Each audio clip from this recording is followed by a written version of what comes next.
Salut à toutes et à toutes et bienvenue sur ma chaîne.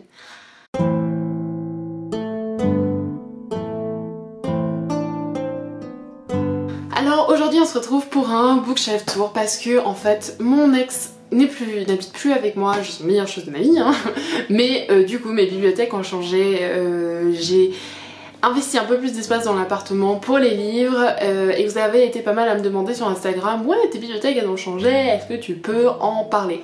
La dernière vidéo que j'ai faite était sur mon retour qui était extrêmement dur à filmer avec des thèmes assez on va dire lourd, donc cette vidéo aussi va être beaucoup plus légère et on va juste parler de livres, de comment j'organise mes livres, de ma bibliothèque. Et oui je suis en grande lumière, on va rentrer dans le mood de Noël et j'espère que cette vidéo va vous plaire.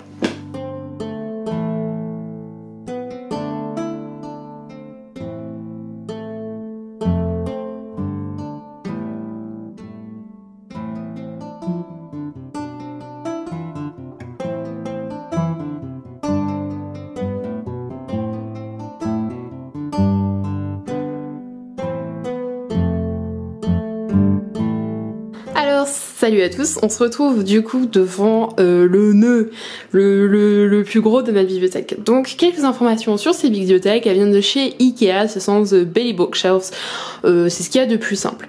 Donc ici je n'ai pas tous mes livres, j'en ai énormément chez mes parents, je sais pas comment je vais faire pour les ramener. Donc ces livres là c'est ce que j'ai amassé durant le temps que je suis à la fac, donc en 2 ans. Donc voilà. Donc vraiment pas grand chose à dire, j'en ai 3, là-haut j'ai encore de la place qui est complètement vide, donc voilà, donc je vais vous montrer en gros ce qui se passe ici et ce qui se passe à l'arrière de moi. Donc dans un quick overview, ici j'ai quelques mangas, ici j'ai mes livres de droit et ici c'est un peu enfoui et ici c'est mes affaires de cours, donc tout le reste c'est des livres. Donc excusez-moi si le chat fait du bruit, j'achète beaucoup mes livres d'occasion sur des sites tels que Momox ou sinon dans des librairies indépendantes, mais ça c'est un autre sujet pour une autre vidéo, donc où j'achète mes livres. Donc je pense que je vais commencer avec cette étagère-ci et puis faire comme ça. Donc voilà le tout. Alors pour commencer, au-dessus de ma bibliothèque, j'ai quelques petits trucs. Pour commencer, j'ai une petite collection sur des livres d'histoire de A à Z, des petits objets, un petit perso pour dessiner, le Munchkin, un sabre que mes parents m'ont offert pour mes 19 ans, et quelques Funko Pop et un jeu PS3. Alors, nous allons commencer avec cette étagère-ci qui est vraiment la moins intéressante on va dire. Pour vous je veux dire c'est des livres d'histoire, ici on a la Révolution, des histoires de la sorcellerie, enfin c'est surtout pour les cours ou ma culture générale. Ça c'est le livre d'une amie qui m'a prêté, donc je l'ai mis là parce que je l'ai fini. Donc ça c'est un livre de Olivier Luisetti sur l'écriture de la fantaisie, je l'ai acheté et je dois vous avouer qu'il ne m'a pas particulièrement plu. Ensuite j'ai Six of Crows qui est là parce que je savais pas autrement où le mettre. C'est pas un livre qui m'a plu également, et là on a mes Alice Peters qui sont des livres anglais un peu à la Agatha Christie et mes Dan Brown, voilà. Et ici on a Dita de la guerre de Ellie Barnaby pour les cours. Donc ici j'ai une petite une petite tea, j'ai une obsession pour les tea. Donc voilà, donc ici c'est surtout la bibliothèque histoire, un peu n'importe quoi. Donc ici on arrive sur ma bibliothèque, on va dire partie Bragelonne Milady. Ici il manque le tome 1 de la mer a éclaté de Joe Abercrombie parce que je suis en train de la lire, mais bon on verra. Donc en commençant d'ici, j'ai La Porte des Abysses de Alexis Flamand, c'est de la SF, je ne l'ai pas lu, donc je ne peux pas vraiment vous en parler dessus. Donc j'ai La Volonté du Dragon chez les éditions Critiques, que j'ai pas mal aimé, c'est surtout pour les enfants, je l'ai lu en une après-midi, donc voilà. Ensuite j'ai le cycle entier de la romance ténébreuse de Marion Zimmer de Bradley. Avis plutôt mitigé, j'ai commencé, j'ai pas lu le cycle entier, du coup je peux pas vraiment vous en parler. Ensuite j'ai les 2 insaisissables de Tahir Mafi, le 1 et le 2. Bon, les raisons pour lesquelles je l'ai lu, je trouve que l'écriture est un peu... Quand j'avais 16 ans, je trouvais l'écriture poétique et vraiment intéressante. Maintenant, c'est beaucoup moins le cas. Mais je les garde parce que c'est des romans qui sont assez proches de mon cœur, pas de mon corps, je dis n'importe quoi. Ensuite, j'ai Né à minuit de C.C. Hunter et Chasseur d'âmes de Alison Noël. Donc c'est pareil, c'est tous les deux des YA que j'ai, donc je les ai mis là et c'est pas des livres qui me plaisent particulièrement. Ensuite j'ai le royaume Dernier royaume de Morgan Road. Vous verrez que j'ai aussi le tome 1, ça c'est le tome 2. Je pense que la plupart d'entre vous en ont entendu parler. J'ai pas grand chose à dire dessus. Ensuite j'ai les livres de Charlotte Bousquet de chez Elios et Menemos qui sont Citraillé et Arcanae, qui sont vraiment pas mal dans le type dark fantasy française. Je vous les conseille, je ferai une vidéo dessus. Ensuite j'ai 3 livres de chez Elios et Menemos de Adrien Thomas et Paul Béand. Je ferai des vidéos également dessus. Je vais pas vous parler de chaque roman sinon on va y être pour toujours. Tome 1 et 2 de Tara Duncan, Trudy Canavan, Le cycle des démons, du Joe Abercrombie, du David Gemmell que je n'aime pas trop, une parodie du Seigneur des Anneaux que je n'ai pas encore lu. J'ai l'intention de le lire avec mon copain, donc voilà. Ensuite, il y a Les Manteaux de gloire que j'ai lu il y a pas longtemps, que j'ai franchement détesté, j'ai même pas réussi à le finir, donc voilà. Ensuite, Le Dent et le Son de Fiona McIntosh. Je n'ai pas le 3e de la trilogie, mais c'est un roman qui est vraiment pas mal. En arrivant en dessous, ici, il me semble, voilà. Nous avons les Tara Duncan un peu éparpillés, en fait, j'essaie de me faire la collection avec les grosses éditions. Donc voilà, il y a ça. Ensuite il y a Nil de Lynn Matson que j'ai commencé à lire et que je n'étais pas dans le mood pour lire, du coup je l'ai pas fini. Ensuite nous avons un peu de romance par ici. Nous avons Dark and Dangerous Love de Molly Knight que je n'aime pas. D'ailleurs je vais m'en débarrasser de ces deux. Et Amour interdit de Jay Kronova que j'ai même pas pu finir de chez les éditions Harlequin. Au cœur de la nuit de Sarah Manning que j'ai vraiment aimé de chez Pocket Jeunesse. Crèze l'école, Les ombres de la nuit que j'adore. Si vous me connaissez, vous savez que j'adore la fantasy, mais aussi j'ai un péché pour tous les livres de Crèze l'école. C'est l'intégrale 1, je l'ai fini il y a pas longtemps. Il y a La morsure secrète, Le Valkyrie sans cœur et Les charmes. Du coup vraiment il faut que je réussisse à les lire. Ensuite il y a Une saison à Longbourn de Joy Baker, romance historique on va dire ça comme ça. Night School de CJ Dalina, j'arrive pas à le prononcer, je l'ai pas lu, voilà. Serment d'orage que j'ai lu il y a pas longtemps, de chez Brajlon de Gabriel Katz que j'ai pas mal apprécié, pareil j'ai trouvé un peu simplé sur certains points mais c'est pas grave. The Warrior Air, mon livre dont je ne vais pas parler dans cette vidéo parce que on va éviter les sujets, voilà. Ensuite il y a Le parfum de la courtisane que j'ai pas mal apprécié, Les chroniques de Lance Dragon qui est une édition juste magnifique, La colonne de feu de Ken Follett que j'adore. C'est surtout l'auteur préféré de ma mère mais moi je me les suis pris. Ensuite on a de Jane Frost, La combustion spontanée, livre de vampire, Le dernier royaume tome 1, Le temps des jumeaux de West and Wickenham et ensuite Deux épées contre le mal de Marie Lemonnier. Donc ça c'est une des rares auteurs auto-édités que j'ai dans ma bibliothèque et je dois encore la lire. Coucou tout le monde. Voilà. Donc voilà. Ici nous avons quelques mangas, je vais pas m'attarder dessus parce qu'en fait voilà. Ensuite on a le code, voilà. Et juste à côté on a l'intégrale de The Hobbit en version longue. Pas intéressant, je ferai peut-être un truc sur mes livres de droit, Le Trône de fer et La voleuse de livres de Marcus Zusak. Alors ici nous avons un peu les livres que je dois lire en ce moment, que j'ai l'intention de lire et c'est un peu où je sais pas trop les ranger. J'ai ma vieille édition de The Hobbit illustrée, j'ai un vieux livre que j'ai lu et le relu, Les Médicis, un livre sur les croisades, enfin voilà c'est un peu des livres d'histoire, les livres que j'aime pas, voilà ce que ça donne. Ensuite, il y a cette étagère-ci qui est la première des 5 qui est là. Donc essentiellement une étagère Brajlon, toujours énormément de fantasy. Genre le reste de ce qui est pas fantasy est essentiellement sur ce côté. Donc voilà. Petite babiole, photo de mes parents. Et donc là j'ai un petit champignon parce que j'adore ça. J'ai un peu de de livres un peu nuls, on va dire. Métamorphose, Le cueilleur de fraises et Time and City, ce sont des livres que j'ai pas vraiment aimés.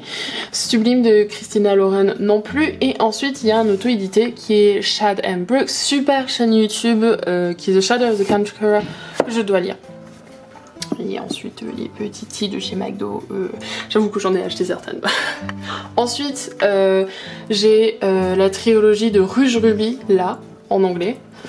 Ensuite, Ne t'en va pas, que je n'ai pas lu, The Above qui est pas mal. Et ensuite, pour ceux qui me suivent depuis longtemps, j'ai mes livres de chez Brandon Sanderson, ils sont pas tous là, j'en ai certains chez mes parents, j'en ai dans notre endroit, mais ça c'est des éditions complètes. Et comme vous pouvez remarquer, il manque Rhythm of War qui a été précommandé mais qui n'est pas arrivé. Voilà. Donc là on a The Knights of Villainwood, Amanda Roth de J.D. Taylor. J'avoue que je les ai lus en anglais et là je vais essayer de voir ce que ça donne en français. The Floating City, Snow Like Ashes and the Daemonkin, c'est tous des... ces deux-là, c'est des jeunes adultes fantasy. Qu'il y a beaucoup moins en France comme genre, je trouve, mais voilà. Ensuite, on a ici les Bragelonnes, on a Imriel et Cuchiel qui font partie de la trilogie. Il me semble que c'est une trilogie, je sais pas, je vais pas dire de la merde. Jacqueline Carré. Ensuite, j'ai mon vaporisateur de paillettes. Voilà. Ensuite j'ai du Feist, j'ai j'ai tous les tomes 1 parce que j'ai commencé à les lire et ils ne m'ont pas particulièrement plu. Donc j'ai Le Magicien et l'Apprenti, Le Prince de Sang et La Serre du Faucon Argenté. Ensuite j'ai le tome 1 dans cette édition de La Roue du Temps.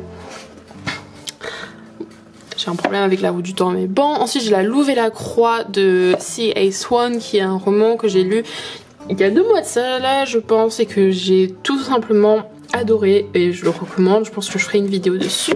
Ensuite j'ai du Patricia Berry qui est en vrai pour ceux qui aiment la romance avec une touche de fantasy. Voilà quoi, ils sont petits ces romans, ils sont vraiment amusants. Encore de la romance fantasy, c'est Amy Raby, Le jeu de l'assassin. Pareil, je pense faire une vidéo sur les recommandations de fantasy avec une touche de romance. Ensuite j'ai la nouvelle de Anthony Ryan qui est Blood Song. Ensuite, encore du Patricia Briggs qui est L'Appel de la Lune. Je l'ai acheté parce qu'il était en promo et j'ai toujours pas lu.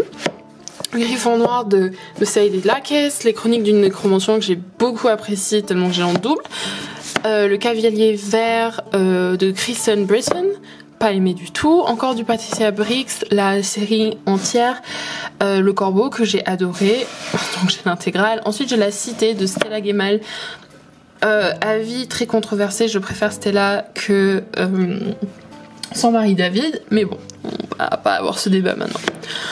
Ensuite, Manon Fagerton, L'héritage des rois passeurs, fantasy française, j'en ai parlé déjà. De Mensonge de Amanda Hocking, Masque de Patricia Briggs encore, Farlander que j'ai aussi en double, La Marque du démon qui est de la fantasy, du fantastique romance. Et là nous avons Meg Corbin, Anne Bishop, Psy Shining, La Mode du Phénix, romance Beatlit. Voilà, je vais pas vous montrer parce que la plupart d'entre vous connaissez les couvertures, c'est pas vraiment de la qualité quoi. Ensuite nous avons aussi les romans un peu plus gros. Nous avons dans le désordre les œuvres que j'ai de Terry Goodkind. Donc La Pierre des Limbes, Le Sang de la Déchirure, La Première Leçon du Sorcier. Et le tome 8. Donc ça, voilà, c'est un peu le bordel. J'ai le reste sur liseuse. Voilà. Ensuite, j'ai l'intégrale de Terry Brooks de Sword of Shannara. Comme vous pouvez voir, il a vraiment pris cher de cette version-là.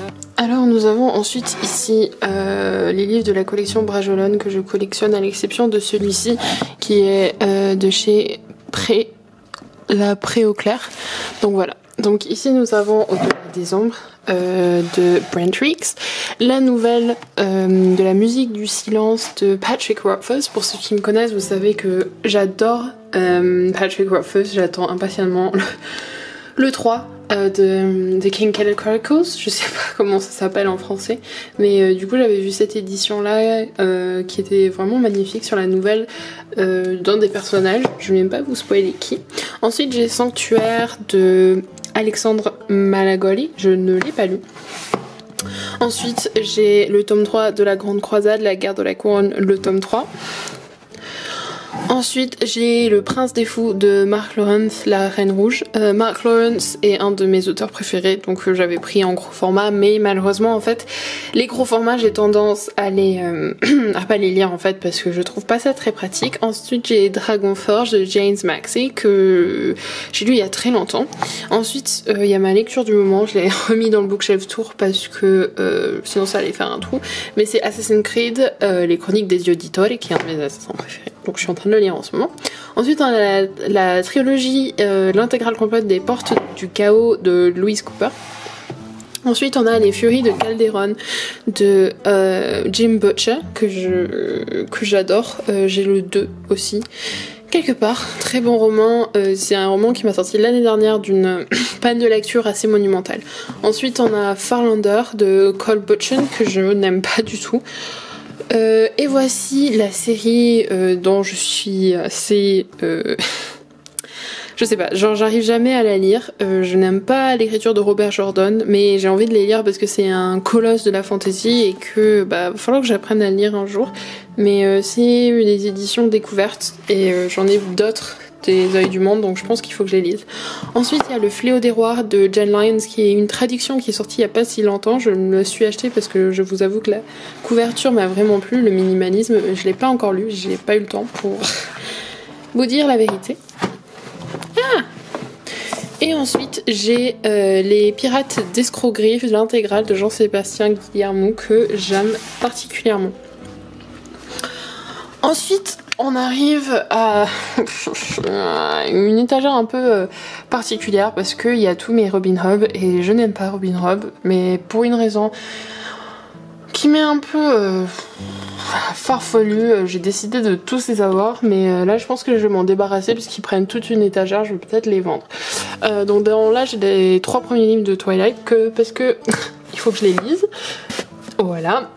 Ensuite, L'apprenti épouvanteur de Joseph Dilly. J'ai l'intégrale chez mes parents en fait, toute la série, mais j'ai préféré avoir juste le tome 1 ici pour pouvoir l'avoir parce que c'est une de mes séries préférées. Ensuite, il y a La Rédemption d'Alataïs, des yeux d'émeraude, que j'ai lu. Ça a été coécrit par 2 auteurs, David et Leigh Eddings, que j'ai énormément aimé. Et ensuite... Robin Hood. Et voilà. Pour ensuite passer au Poison de Cartaraz. C'est un roman que j'ai vraiment adoré. On me l'avait conseillé chez BD Ciné à Toulouse. C'est de la dark fantasy avec des femmes vraiment fortes, pas juste le cliché de la femme forte qui se bat. C'est vraiment génialissime, j'adore. Ensuite, là, on a du Raymond E. Fest, L'ours et le rossignol. C'est une fantaisie inspirée de la Russie que... bof, quoi. Ensuite, il y a Les Cités englouties. Et ensuite, les 2 livres de The Magician Girls de Trilly Canavan, La Guilde des Magiciens, le 1 et le 2. Et le tome 2, Bloodsong de Anthony Ryan. Ensuite... arrive un peu l'étagère un peu fouillie que j'ai ici. Oh, voilà. J'ai une des premières éditions du Silmarillion de Tolkien. Ensuite, j'ai In the After de Dimitria Lunette, qui est un roman qui est plutôt cool, qui est chez Lumen, il me semble. Oui, c'est un post-apo que j'ai pas mal aimé. Et ensuite, on a la série de la 5e vague de Rick Yancey, qui est une série que j'ai vraiment appréciée. Donc je pense que vous avez compris, ici il y a pratiquement que du post-apo. Donc j'ai le tome 1 en anglais et ensuite le 1 et le 2 en français. Parce que le 1 j'avais acheté sur Amazon. Et oui, j'achète mes livres sur Amazon, c'est peut-être mauvais ou pas, mais moi j'habitais à la campagne, du coup j'avais pas d'autre choix. Donc... j'ai acheté aussi sur The Book Depository, mais bon, c'était un débat pour une autre vidéo. La mer infinie et La dernière étoile, ils sont assez abîmés, je les adore. Ensuite, il y a les tomes 1 et 2 de Effigies de chez Lumen que j'ai acheté en brocante, je les ai vus. Et comme je les avais vus qui tournaient pas mal sur Booktube, les couvertures sont effroyables, je trouve, par contre, hein, vraiment horribles. Et je me suis dit que j'allais les lire. Par contre, je les ai toujours pas lus. Ensuite, il y a le tome 2 qui s'appelle Frozen. qui est La Cité Rouge, coécrit toujours. Je les ai achetés à Noz. Le 1, je l'ai chez mes parents et j'avais adoré. Du coup, je m'étais dit, je veux absolument lire le 2. Et du coup, voilà, des fois vous allez voir que j'ai des tomes 2 ou des tomes 3, c'est parce que la suite est chez mes parents. Ensuite, on a le tome 3 des Chroniques des Arcanes. Ah, j'arrive pas à les sortir donc je vais pas le faire. De Crèze l'école, j'ai la suite sur la liseuse, non j'ai toute la série sur la liseuse, le 1 et le 2 j'avais prêté à des potes qui me les ont pas rendus, donc j'ai que le 3 et ça m'énerve énormément. Ensuite j'ai Nécropolitain de Rodolphe Casso, des éditions critiques. Bon, j'ai pas aimé ce roman, c'est l'histoire d'un militaire, un ex-militaire dans une apocalypse zombie qui va à Paris pour X raisons. Enfin, je peux pas vraiment vous spoiler, mais j'ai vraiment pas aimé. Mais bon, il reste là. Ensuite, j'ai les Divergentes. C'est les couvertures anglaises. Donc, elles sont pas dans l'ordre. Mais je préfère les couvertures anglaises, hein, voilà. Toutou, il est vraiment joli, je trouve. Et j'aime bien Divergente, je préfère Divergente que Hunger Games. Je sais que c'est un unpopular opinion, mais je déteste Kat Savedine, donc voilà. En haut, j'ai le livre de Fabien Cerutti qui s'appelle L'ombre du pouvoir, et au-dessus j'ai Le monde du fleuve de Philippe José Farmer qui est de la SF. Ça c'est de la fantasy historique. Bon voilà, là c'est Live by Night, bon ça c'est des thrillers, ou de Hugh Hawley, c'est, il me semble qu'en français ce livre s'appelle Silo. Je déteste ce truc qu'ils disent Next Hunger Games parce que à côté de ce livre, Hunger Games c'est n'importe quoi. Bon, très bon roman, post-apo. Ensuite on a The Graces, Virus, bon ça c'est des thrillers que j'ai anglais. Donc Karine Slaughter et Erika Spindler, c'est... voilà. Ensuite ici rien d'intéressant. J'ai mes manuscrits, il y en a 4 là. C'est les manuscrits que j'ai écrits, et ensuite ici j'ai mes cours. Mon ex m'en a volé, mais bon, c'est une histoire pour une autre vidéo. Ensuite on arrive à la dernière étagère. Voilà, on va essayer d'être rapide. Donc celle-ci, ouais, dessus là j'ai une petite épée et là où j'ai des petites pop.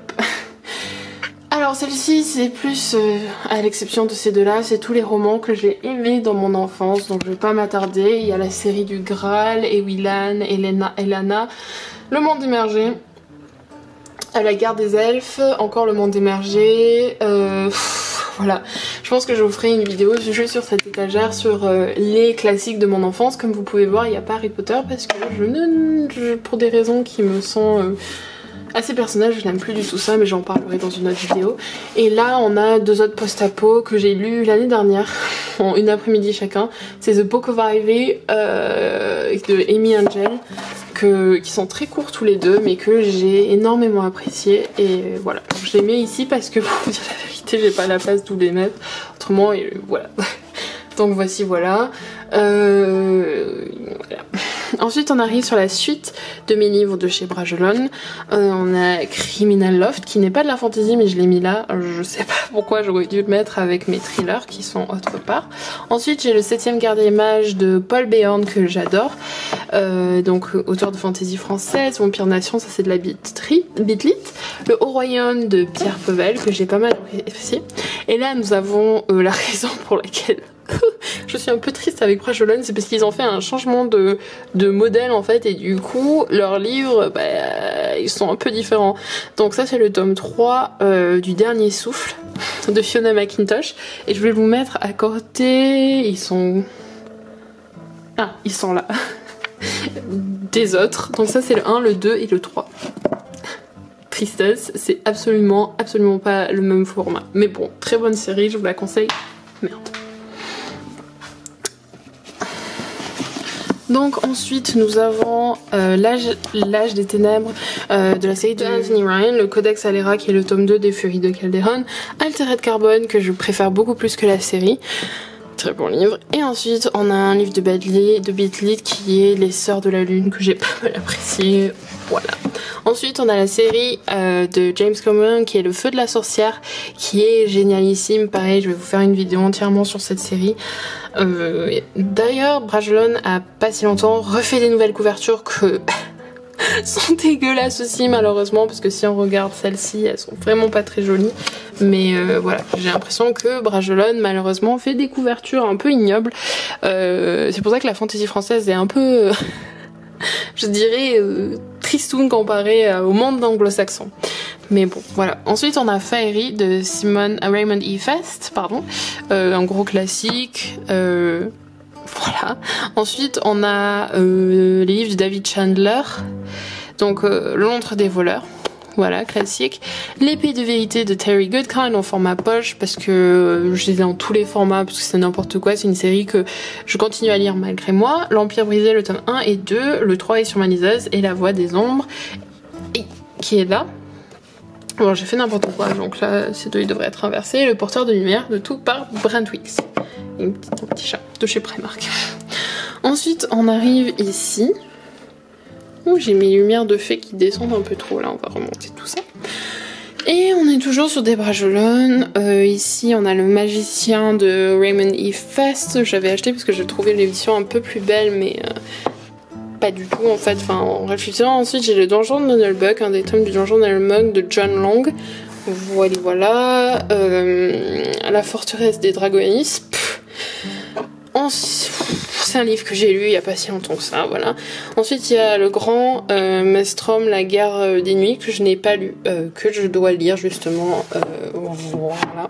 Ensuite j'ai La Cité de Stella Gemmell. Il est pas à moi ce livre, il est un pote à moi.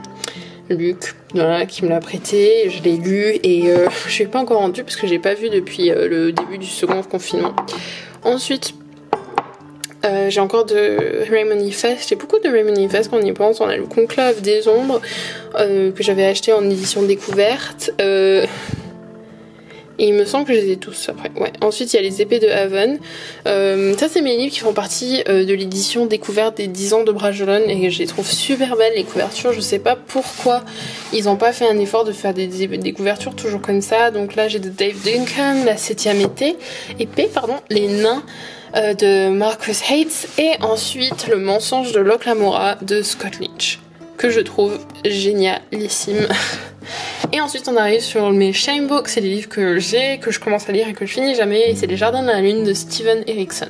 Alors c'est des romans qui sont colossaux, le plus il avance, le plus ils sont gros, et il faut que je les lise. Ensuite j'ai le dernier des Magiciens, un livre que j'ai moyennement aimé mais que mon père m'a offert, Half a War de Joy Abercrombie, série que je suis en train de lire avec mon copain.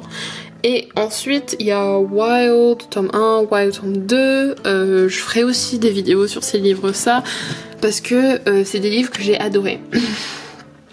Voilà, donc dark fantasy mais ultra drôle avec les thèmes abordés mais très bien.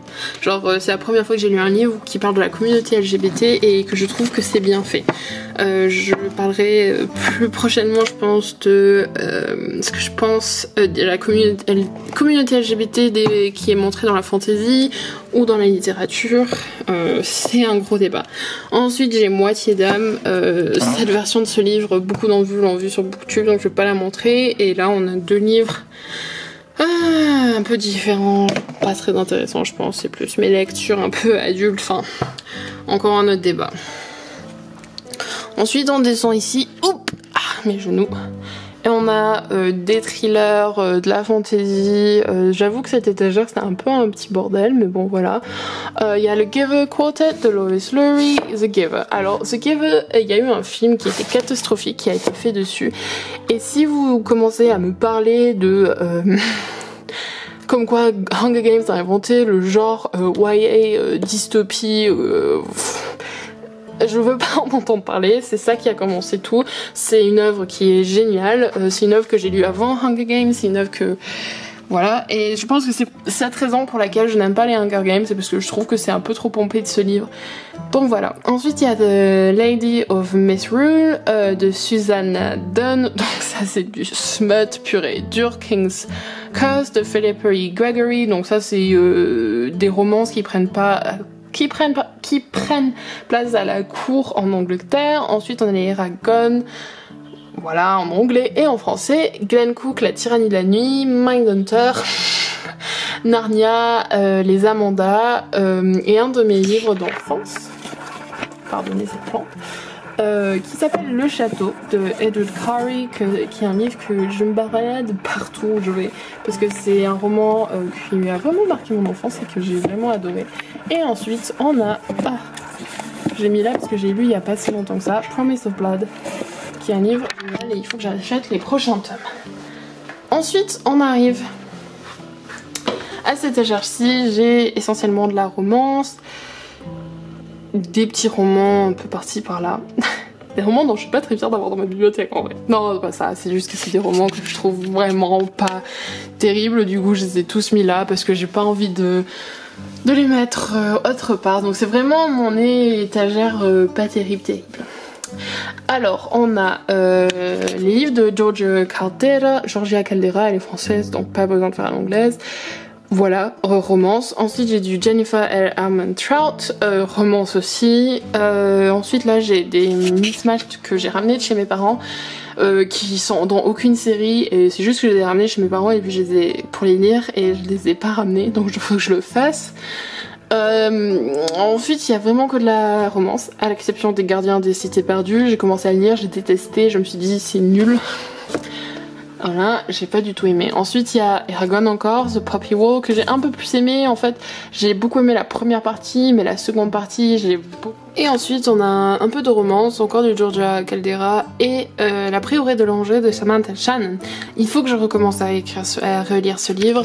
D'ailleurs c'est un livre que j'ai acheté parce que ça faisait des années que je le voyais sur Booktube en anglais et que tout le monde en parlait très bien.